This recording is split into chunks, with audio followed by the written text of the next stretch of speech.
पाप और पुण्य क्या है? पहले तो ये समझिए कि पाप और पुण्य कहते किसे हैं। यह पाप और पुण्य सिर्फ हम मनुष्यों में समझ सकते हैं, क्योंकि अन्य जीवों की भाषा ना तो हम जानते हैं, ना उनसे हम वार्तालाप सीधे प्रत्यक्ष रूप से कर सकते हैं, जैसे हम आपस में अपनी जो मनुष्य प्रजाति है उसमें कर सकते हैं। उस तरीके से हम अन्य जीवों के साथ वो वार्तालाप ना तो हम कर सकते हैं, ना हम उनके बारे में गहराई से उनके मुंह से सुनकर कभी उनको जाना है कि वो किस तरीके से सोचते हैं, क्या सोचते हैं, या उनकी भी कोई भाषा है।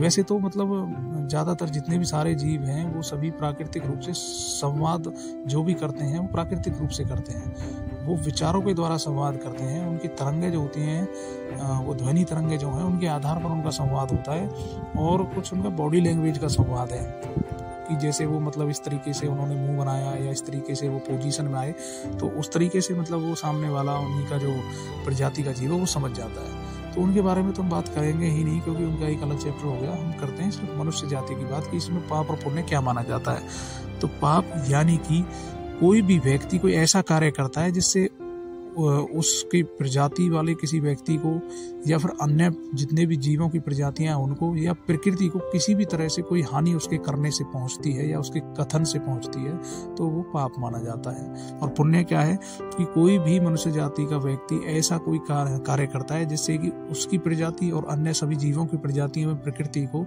सिर्फ लाभ ही पहुंचता है, और अगर लाभ भी नहीं पहुंचता है तो हानि भी नहीं होती है, तो उसे हम पुण्य की दृष्टि से देखते हैं। यानी कि कोई भी ऐसा कार्य जो जीव या जीवन एवं प्रकृति को हानि पहुंचाए वो पाप होता है, और कोई भी ऐसा कार्य जो कि जीवन एवं प्रकृति को लाभ पहुंचाए तो वो पुण्य होता है। यह बड़े सिंपल वे में, साधारण वे में आप लोगों को समझाया है और आपके आसानी से समझ में आ भी गया होगा। जय हो। पाप और पुण्य।